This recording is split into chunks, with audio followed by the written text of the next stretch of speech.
8 years ago, my ex, Adabo, and I broke up right after our twins were born. We hadn't been together long, just about 14 months, when she found out she was pregnant. We both panicked and thought, well, maybe we should try to make this work for the kids. You know how it goes, you think a relationship will just fall into place because of the family aspect. I'll admit we weren't exactly compatible from the start. We had some good times, sure, but it wasn't a deep, long-lasting connection. When she got pregnant, I thought maybe we could push through and make it work. We were about as compatible as chalk and cheese, though.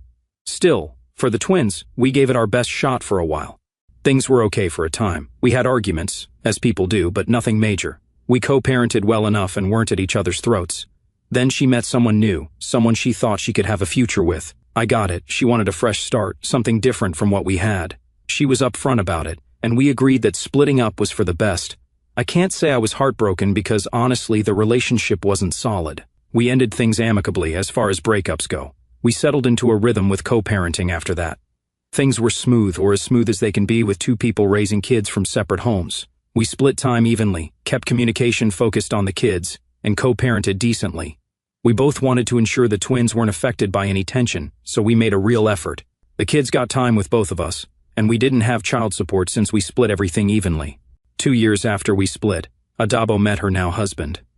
This guy wasn't the one she started dating right after our breakup. He was someone new. Here's the thing. He had a daughter the same age as our twins. She told me about him and how they were getting serious. I wanted to support that to make things easier for the kids. I was fine with them having another father figure around. But things started shifting when she brought up including her stepdaughter in the same way we included our twins in everything. She threw it out casually, like, it'd be nice if we all did things as one big family. At first it seemed harmless enough. I thought she was just trying to blend families. But it got strange when she started suggesting I treat her stepdaughter like my own.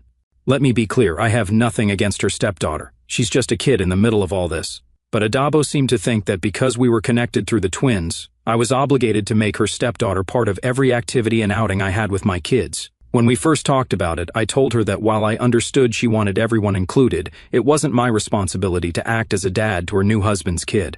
I already had my hands full being a good dad to my twins. She kept pushing the idea, though. I tried not to get frustrated. Co-parenting is tricky. You're balancing your family's needs while keeping the peace with an ex and their new partner. But the expectations kept piling up. Things took a turn when she started expecting me to babysit her stepdaughter whenever I had my twins. For example, if I was taking my kids out for a weekend activity, she'd call and ask if I'd take her stepdaughter along. I didn't mind occasionally, but it became an expectation. Don't get me wrong, I don't mind helping out here and there. But I didn't sign up to be a third parent to her husband's kid, and I didn't see how that was fair to me or my own kids. After some time, I realized that every time I planned something special for my twins, it turned into a thing about the other kids in her household. It was like I wasn't allowed to have time just with my own kids anymore. When I bought gifts or planned a surprise outing, I'd hear about how it wasn't fair if her stepdaughter wasn't included in the same way. She even got upset once because I didn't spend as much on a gift for her stepdaughter as I did for our twins. I had to draw the line somewhere, so I decided to keep my time and resources focused on my twins. I explained this to her, and predictably, it didn't go over well. She said I was being selfish and not supporting her whole family. She wanted this big, blended family, but that wasn't something I had signed up for. I told her that while I wanted my twins to feel like they belonged, it didn't mean I had to support kids who weren't mine in the same way. She wasn't happy, but we kept things civil enough to continue co-parenting. Since that conversation, we've been more parallel parenting than co-parenting, if that makes sense. We stick to our own time with the kids and rarely do anything together as a big family. We don't share plans or mix the kids from her house with mine. It keeps things simple and lets me focus on my own kids without extra expectations. Still, every now and then she'll bring it up, like I'm supposed to feel guilty for not helping raise all the kids under her roof. Over the years, the situation with her family has gotten more complicated. She and her husband had a baby together, and later, they took in her husband's nephew. Now, at her place, there are my twins, their stepsister, a step-cousin, and a half-sister. Adabo tries to keep everyone as one big, happy family, but I've made it clear that my role is with my kids, and that's it. It's complicated. Every time I think we've hit a point where things are settled, something new comes up. But I've stuck to my boundaries, and I don't think it's unreasonable to focus on the two kids who are actually mine. It's one thing to support her decisions as a mother, but it's another to be expected to parent everyone under her roof. Fast forward a bit, and here's where things really went off the rails. Over the years, with the added members of Adabo's household, it's been harder to keep boundaries steady. At first, we'd figured out a balance where I was doing my part as a dad without being wrapped up in her new family situation. But her expectations kept growing, and it felt like every few months, there was something new she expected me to help with.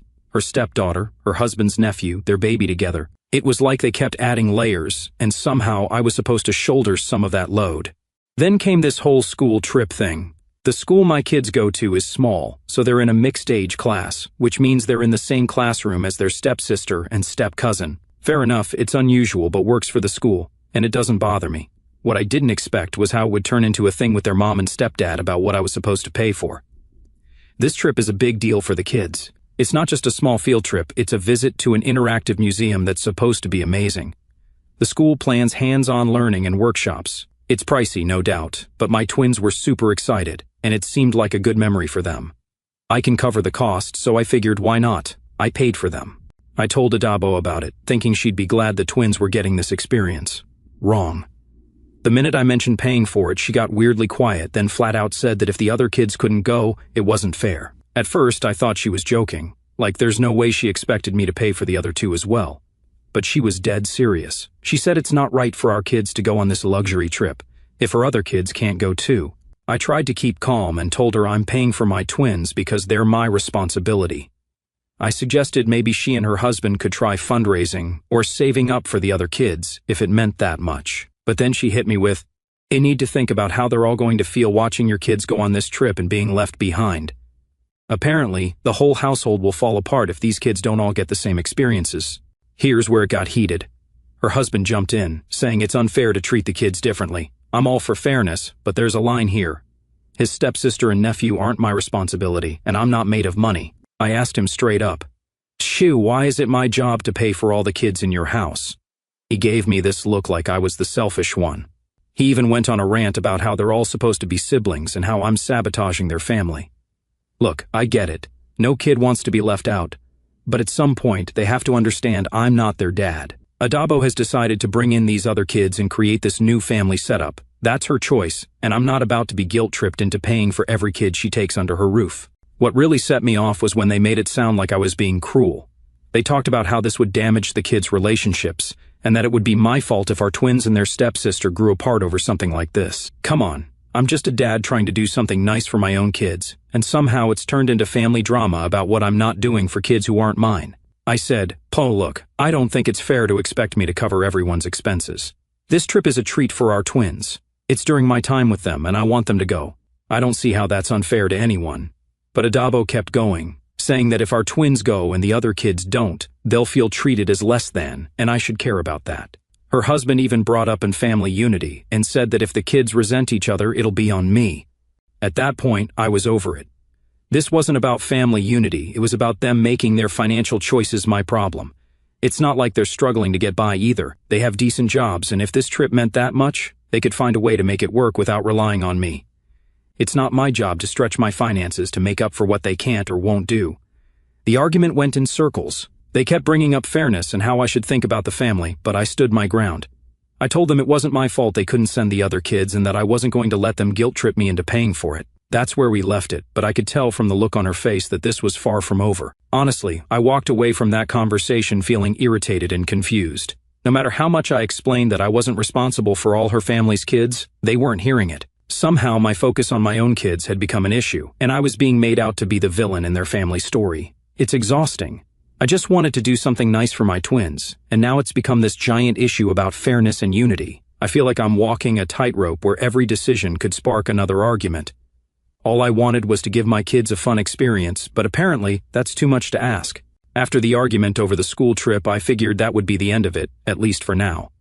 I thought I'd made it clear I wasn't paying for all the kids, and I hoped Adabo and her husband would drop it. But nope, they weren't about to let it go without another round. I didn't expect what came next though, because this one blew me out of the water. A few days after the trip argument, I got a message from Adabo saying she wanted to meet up to talk.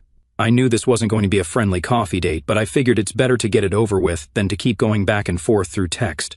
I agreed, and we set a time to meet at a small diner halfway between our places. She showed up, and right off the bat, I could tell this wasn't going to be a quick chat.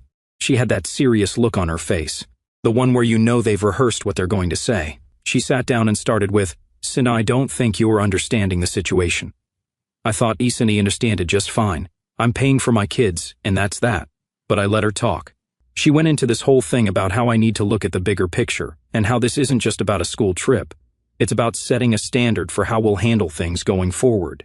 I guess she thought framing it as a big family philosophy would make me feel obligated to agree. She said this trip is just one example, and in the future, there will be other activities, events, maybe even family vacations, and we should be on the same page about treating all the kids equally. I couldn't believe it. Was she seriously suggesting I pay for family vacations for all her kids now? I listened, trying not to react too much because I knew if I got heated, it would make things worse. Then she brought up the fairness argument again. She said, your kids get to do these things and the others don't, it's going to cause resentment. They're going to feel left out. She even went as far as to say it could damage the kids' relationships with each other, that they'll grow up with this inequality that'll tear them apart. I sat there thinking, and aren't there already different kids from different families with different lives? Why is this my problem to solve? When she finished, I tried to keep my voice calm and said, I get that you want all the kids to feel equal, but these aren't my kids. They're not my responsibility. I reminded her that we've been doing this parallel parenting thing for a while, where she handles things on her end, and I handle things on mine. But apparently she's decided that's not enough anymore. That's when she dropped the real kicker. She said, if you really cared about the kids' well-being, you'd want to support the whole family, not just your kids. She went on about how I needed to show good faith by stepping up for the other kids as well. I almost laughed out loud because it felt absurd. Since when does supporting your kids mean taking on everyone else's kids too? At that point, I felt myself starting to lose it. I told her, look, I do care about my kids' well-being. That's why I'm willing to do these things for them. But I'm not going to let you guilt-trip me into paying for kids that aren't mine. She didn't like that. She got defensive, saying I'm being selfish and not thinking about how this will affect the kids in the long run. I fired back, how is it selfish to take care of my own kids? You made the choice to add these other kids into your household. That's not on me. Then her husband showed up. I don't know if she planned for him to just happen to stop by, but suddenly he was there, coming over to our table. He barely acknowledged me and went straight to Adabo, like he was about to save the day. He sat down and started in on me like he'd been waiting for this chance. He said, don't think you're being fair. We're supposed to be creating a family here, and your actions are putting up barriers. I stared at him, wondering if he really thought I'd buy into this we're all family thing when it came to my wallet. I told him straight up, Sancha, I'm here to support my twins. That's what I signed up for. You can't expect me to pretend all these other kids are mine financially. Then he hit me with, well, if the kids start hating each other, that's on you. You're the one creating division. That set me off. I told him, you're the one pushing for me to play dad to kids that aren't mine. I'm not the one making this complicated. I just want to do right by my twins, and that's it. I didn't care if he thought I was being cold. I felt like they were ganging up on me, making me feel like the bad guy for having boundaries. Things got heated after that. Adabo started saying that if the kids grow up resenting each other, it'll be because I didn't care enough to support their family vision. I couldn't believe what I was hearing. I told her, if that's the case, maybe you and your husband need to figure out a way to handle it, but don't put it all on me. By this point, people in the diner were giving us looks, and I didn't care. I was fed up with being made to feel like the villain. I just wanted to do something nice for my kids, and it had spiraled into this mess about what I owed her household. It was like they expected me to fund whatever came up for every kid under their roof because they decided to blend their families. I stood up and said, look, I've said my piece. My focus is on my twins, and that's not changing. If you want everything to be equal, maybe you need to look at what you guys are doing, not what I'm doing. I'm done being the bad guy here. With that, I walked out feeling a mix of frustration and relief. It was clear no matter what I said, they weren't going to get it. As I left, I could feel their eyes on me, like they were waiting for me to give in, but I was done. After that disaster of a conversation, I thought things might cool down. I figured Adabo and her husband would get the point and drop it, but I should have known better. The whole thing didn't disappear, it got worse. A few days later, I started getting long-winded texts from her family members. It started with her sister, who's usually chill and stays out of our issues. Suddenly, she's texting me about how it's important for the kids to feel like they're in one big family. She said things like, if you really cared about your kids' happiness, you'd be willing to do this for them. It felt like she was implying I was doing something wrong because I didn't want to pay for her sister's stepkids. I tried ignoring it, thinking she'd let it go, but the messages kept coming, and they got less nice. It went from subtle suggestions to flat-out accusations. Suddenly, I'm selfish, stingy, not thinking about the bigger picture. They made it sound like I was tearing their happy family apart just because I didn't want to fund a trip for kids who aren't mine. Her family acted like I'd declared war on them. Then it got worse. Adabo's mom called me. I hadn't spoken to her in a while and was surprised to see her name pop up. I figured she'd want to talk about the twins, maybe have a calm discussion. Nope. She launched into a speech about how things should be. She said, "If you just paid for all the kids, this wouldn't be an issue. You need to think about how much better it would be if you were more involved with all the children." I felt my patience slipping. I said, "With all due respect, those kids are not my responsibility. I'm doing right by my own kids, and that's what I signed up for." But she kept going, saying, "Ungood man steps up and takes care of the whole family, not just his own." I was floored. I tried to explain that while I want the best for my twins, it doesn't mean I have to financially support every kid or daughter brought into the household. I said, "I'm not going to feel bad for taking care of my own kids and setting boundaries." She wasn't listening. The conversation spiraled, with her repeating herself about my duty as a father and how the kids will suffer. She played the guilt card hard. By the end, I was done. I told her we weren't going to agree, politely ended the call, and that was that. The pressure didn't stop. Over the next week, it felt like they were rallying the whole family against me. Adabo's brother left a passive-aggressive comment on one of my social media posts about being a dad, saying, "Real dads support their families no matter what." It was obvious he wasn't talking about just my kids. I didn't respond. I deleted the comment and moved on, but it annoyed me. I'm doing my best for my twins, and somehow that makes me the bad guy in their eyes. One day, I dropped the kids off at Adabo's, and as I was heading back to my car, her husband caught up to me. No hi, shy, no small talk. He jumped in with, "You know you're hurting the kids with this." I was taken aback. I thought we'd hash this out, but he wasn't done. He talked about how my decision not to pay for all the kids is driving a wedge between the siblings and how I need to be more considerate of the family dynamic. I told him, "I'm not hurting anyone. I'm taking care of my kids. They're not the ones struggling here." He wouldn't drop it, going on about how everyone in the family thinks I'm unfair and how it's only a matter of time before the kids pick up on it and resent each other. It felt like he was laying the whole weight of the family's happiness on my shoulders. I told him, "Your family's opinion doesn't change my responsibilities. I'm not their dad. I'm here for my kids, and that's not going to change." At that point, I didn't know what else to say. No matter what I did, they were going to see me as the villain. That night, I sat there trying to figure out how it had come to this. All I wanted was to take care of my kids and give them good experiences, and I was being painted as some cold-hearted guy who didn't care about family unity. They couldn't see the line between what's fair and what's not. I vented to a couple of close friends about it. They couldn't believe the pressure Adabo's family was putting on me. One friend joked that if they were so worried about the kids missing out, they could pitch in and fund the trip themselves. It made me laugh, but it was frustrating because it felt like her whole family had decided I was obligated to be an all-in parent to kids who weren't mine, just to keep the peace with people who didn't respect my boundaries. The whole thing left a bad taste in my mouth. I was getting texts and calls from random family members, all pushing the same line, and I was over it. It felt like they'd built up this idea that I owed them something, and they weren't going to drop it until I caved. By the end of that week, I realized reasoning with them was pointless. They weren't looking for an explanation, they wanted me to fall in line. I told myself I wasn't going to let them wear me down. My kids are my responsibility, and I wasn't going to let this extended family guilt trip change that. It's crazy that all this started from me trying to pay for my kids' school trip, but it turned into a battle over who's doing enough for the whole family. They may not like it, but I know where I stand. After that week of nonstop messages, friendly advice, and guilt tripping from Adabo's family, I decided to make a final call on my boundaries and stick to them, no exceptions. It was clear that no matter how much I explained myself, they weren't going to get it. They were laser-focused on this one big happy family idea, and I was the guy standing in the way by refusing to pay for every kid they added to their home. First, I talked to my twins about the upcoming trip. I wanted to ensure they were still excited and didn't feel awkward about it because, after all the drama, I didn't want them to feel guilty. I kept it simple and said, "Hey, I'm really looking forward to this trip for you guys, and I want you to know this is something special for just the two of you." I didn't go into the messy details, but I wanted them to know it was okay to enjoy something for themselves. Both seemed relieved.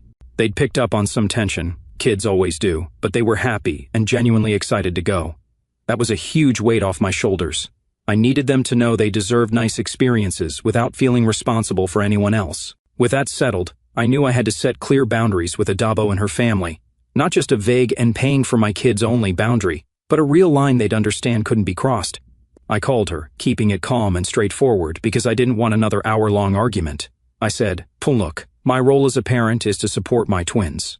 I'm here for them, and I'm doing what I can to give them good experiences, but that doesn't extend to other children who aren't mine. I respect your choices and your family, but my financial responsibility ends with my twins." Of course, she wasn't thrilled. She started in on how the other kids would feel and how it's not fair for siblings to have different experiences. I let her talk, but when she went down the guilt-tripping path again, I stopped her. I said, "I understand how you feel, but this is my final decision. I'm not paying for any extra expenses outside of our twins. If you want to work something out for your household, that's up to you, but you need to stop putting that pressure on me." There was silence for a few moments, and I could tell she was fuming, but I wasn't budging. I could almost feel her gearing up for one last pitch, but she must have realized it wasn't going anywhere. She said something like, "Fine, I guess you've made your choice," in a tone meant to make me feel bad, but I didn't. By that point, I felt more relief than anything else. I was done explaining myself. After that, things got quieter. No more random messages from her family, no more passive-aggressive comments, just silence. It was a bit awkward, but it felt good to have peace. I think they realized I wasn't going to bend to their demands, and they had to deal with it. In the weeks leading up to the trip, I spent extra time with the twins doing regular things to keep everything feeling normal. We'd grab a bite, go to the park, watch movies, all the usual stuff. I wanted them to feel secure and happy, not caught up in the adults' issues. It was refreshing to focus on them without the extra drama. Then the day of the trip came. I dropped them off at school that morning, and they were all smiles, ready to go. Seeing them so excited after everything was great. As they ran off to join their friends, I felt a real sense of satisfaction, like, yeah, this is what it's about. It's not about making everyone happy or bending over backward for people who don't appreciate it. It's about giving my kids the best I can and teaching them it's okay to set boundaries. Here's the kicker. The day after the trip, I got a call from Adabo. I was expecting a snarky comment or a passive-aggressive dig, but instead, she asked if the kids had fun. I told her they did and kept it short because I didn't want to dive back into old arguments. Then she surprised me. She said, "Sint and I didn't agree with you, but I respect that you stood up for yourself and your kids." I guess I needed to hear that. I was shocked. I didn't expect her to come around, but there it was. It wasn't an apology, but it felt like an acknowledgement that maybe I wasn't the villain they'd made me out to be. Since then, things have been more peaceful. I don't hear from her family, and it's like we've reached a new level of understanding. We might not agree on everything, but we've accepted our roles in the kids' lives. Honestly, I think it's made me a better dad because I'm not constantly second-guessing every decision, wondering how it'll affect her household. I'm just focusing on what's best for my twins. In the end, this situation taught me something important. Sometimes, setting boundaries isn't just about saying no to others. It's about saying yes to your own peace of mind. I've learned it's okay to prioritize my family and not feel guilty about it. If others don't get it, that's on them, not me. Things are in a good place now. The twins are happy, I'm happy, and it feels like we're moving forward without the extra baggage. I've made it clear where I stand, and I think everyone, even Adabo and her husband, has come to respect that. It's not perfect, and I'm sure there'll be bumps down the road, but I know I can stand my ground and make decisions that are best for my family without getting lost in everyone else's expectations. A few weeks after things settled down, I thought I'd heard the last of the demands. But then Adabo hit me with something new. She started talking about the twins' living situation at her place, and how they don't have the same comforts they have with me. At first, I thought she was venting until she hinted that I should do something about it. It turns out she wanted me to buy a house, not for me, but for them. She said it's not fair for the kids to go back and forth between two different standards of living, and that it could hurt their self-esteem if they feel like they're lacking at her place. I was trying to process if she was serious, but she was dead serious. She expected me to buy a second house for the kids to stay in when they're with her, so she could live in it too, all on my dime. I tried to keep calm but had to ask, "Tout, how does that make sense? You already have a home." She went off about how their house is too small for a family her size, and how it's affecting the kids' mental well-being. She talked about equal standards, like I'm supposed to make up for every choice she's made since we split. When I told her that's not going to happen, she pulled out every guilt trip in the book. She said, "Don't you want the kids to feel just as comfortable at my place as they do with you? And it's unfair that you not willing to provide for their full living experience." She acted like I was a cold-hearted jerk because I didn't want to buy her family a new house. At this point, I was done. I told her, Look, the twins have everything they need at your place. If you think they need a bigger house, that's something you and your husband can handle. I'm not responsible for upgrading your home." She was quiet for a second, then snapped back, "Well, if the kids end up feeling like they have a real home only with you, that'll be on you." I shook my head, and that was the end of the conversation. I'm not sure how she thought this was a reasonable request. I want the best for my kids, but that doesn't mean I'm buying her a whole new lifestyle. I guess there's no limit to what she'll ask for, but I'm clear now. I'm drawing the line and I'm not budging.